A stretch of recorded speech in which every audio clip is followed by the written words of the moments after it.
Vous venez de prendre connaissance du document concernant l'utilisation du comparateur pour le TP contrôle par comparaison, le TP9, et vous êtes bloqué car eh bien, vous ne comprenez pas trop les instructions qui sont données dans le document. En effet, entre les appuis longs, les appuis courts, sur les différents boutons, c'est pas évident. Donc je vais vous aider au travers de cette petite vidéo pour que vous puissiez le paramétrer.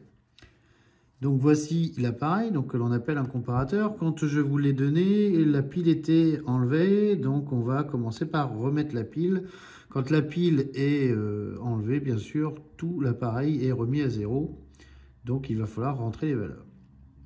On nous parle dans le document qui s'affiche sur l'écran derrière l'appareil qu'il y a des appuis longs sur mode ou des appuis courts, etc. Donc la première chose à faire, ça va être de rentrer les écarts supérieurs et inférieurs dans l'appareil. Pour ça, on doit faire un appui long. Alors, soit on fait plusieurs appuis longs, soit on reste appuyé. Donc là, on voit qu'on est en mode millimètre et on va essayer d'aller en mode tolérance. Donc, on va rester appuyé sur l'appareil jusqu'à temps qu'il bascule en mode tolérance. Voilà, il vient d'arriver en mode tolérance. Donc, comme vous pouvez le constater, même si la vidéo n'est pas forcément très nette, que quand on le manipule, il y a un petit voyant qui s'allume parce qu'en effet, il y a 3 voyants sur l'appareil. Un voyant rouge qui nous indique que la pièce est fausse, puisque l'objectif c'est de contrôler plusieurs pièces et de s'assurer qu'elles soient comprises entre l'écart supérieur et l'écart inférieur, c'est la cote maxi et la cote mini. Si c'est rouge, la pièce est mauvaise. Si c'est vert, dans ce cas, un petit voyant vert s'allumera et cela sous-entendra que la pièce est bonne. Et orange, ça veut dire que la pièce n'est pas bonne, mais elle est retouchable. Donc, nous sommes dans le mode tolérance. Une fois qu'on est en restant appuyé, je vous le rappelle, on est arrivé sur le mode tolérance. On va appuyer cette fois-ci un appui court. Voilà. Et là, on voit plusieurs chiffres apparaître, un petit peu plus que la fois d'avant, des zéros bien sûr. Et on voit une petite flèche ici, vers le haut, tol vers le haut. Donc, ça veut dire on vous demande de rentrer la tolérance supérieure. Donc, je vais pouvoir changer le signe, tout simplement en appuyant sur le bouton on-off.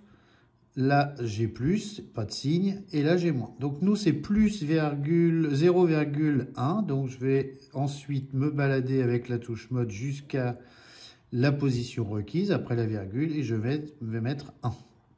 Donc là, on a une tolérance supérieure de 0,1. Ensuite, je vais rester sur un appui long, hop, et là, je viens de basculer, on voit que le petit logo tolérance, cette fois-ci, c'est une petite flèche vers le bas, donc la tolérance est inférieure et demandée. Cette fois, je vais taper un moins. Je vais me rendre sur le chiffre après la virgule et je vais mettre le 1. Donc là, on vient de rentrer une tolérance de moins 0,1. Moins 0,1. Une fois qu'on a fait ça, eh bien, on va aller fixer l'appareil sur son support. Donc ça, ce ne sera pas dans la vidéo.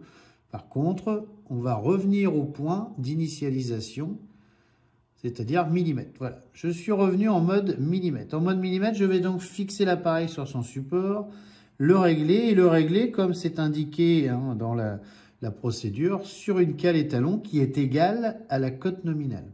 Une fois que j'ai réglé mon appareil, donc il va être en légère pression, sur une cale étalon de la valeur de la cote nominale, je vais mettre à 0 mon appareil, en appuyant tout simplement ici, sur le mode set ou on-off.